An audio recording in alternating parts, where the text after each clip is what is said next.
Okay, so about 2 weeks ago we did our big fall planting out here at the garden, out at Cauble Farms. So I'm going to do a quick walkthrough, see what we put down.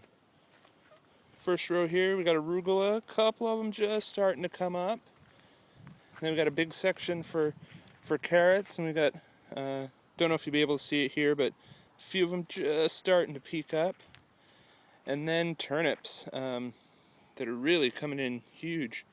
And like I said, it's about 2 weeks ago that we did all this planting, so these are coming in really good.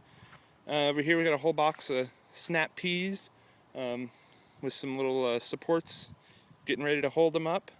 So those are also from seed, so they're coming in really, really strong. In our other box over here, we got strawberries, which were done from starts. So, but they're looking pretty healthy and they're growing pretty good. In our middle row, we got parsnips, which are kind of our one thing that have yet to really show up at all. When we did this planting, most everything came out. A couple things we did leave were these blackberry bushes, because they were looking really, really good and should come in strong in the spring. And then some chard in between here. We had chard did really well in the spring and summer, so we decided to plant some fresh chard. And the only other thing other than the raspberries that we left were these two eggplant bushes that are starting to get a whole bunch of flowers on them.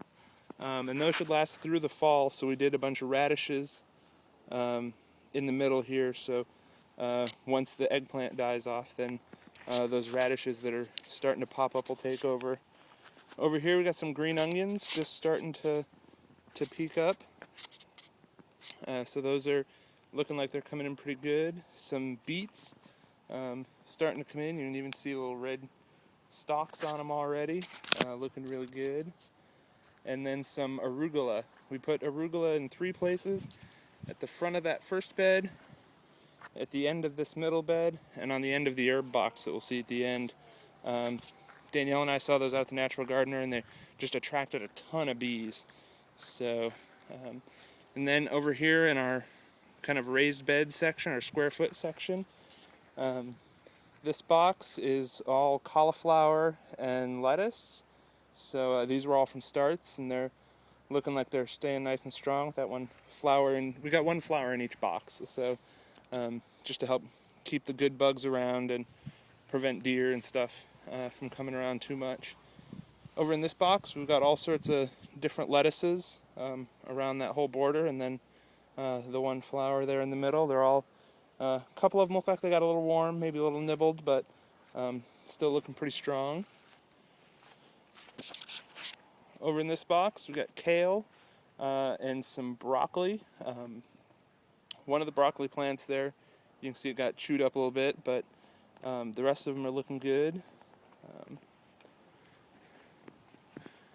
In this box over here, the middle is, I don't remember, ruby cabbage. So we got 4 ruby cabbages, and then we had Brussels sprouts in the front and back of the box, but it got a little too hot for them right after we planted. We had a couple 90-degree days and just toasted them, so I'll probably go out this weekend and pick up a few more Brussels sprouts. This was our herb bed, which is why it doesn't have the cover on it. We moved all the herbs to that flower bed. So this one we've got, looks like cabbage, and I think this is just cabbage and lettuce in this one as well. These were starts as well, and they're looking really good, really healthy. We were kind of concerned since it didn't have a cover on it when we had those few hot days last week, but it looks like they weathered it pretty well. And then this last box is garlic in the front half. You can see they're really starting to come in well. These were seeds, and they're looking good. And we're doing something else in the back half of the box, and honestly, I don't remember what that's going to be. But it was something we had to wait till the middle of October to plant. So a couple more weeks, those will start coming in, or we'll put those in. And then this was our flower box, but we moved all of our herbs over here. We added a couple families this fall, and so we wanted to maximize our veggie space. So we've moved all our herbs over here, except for, like I said before, that one arugula plant is going to be coming up in the middle there. So that's what the garden looks like.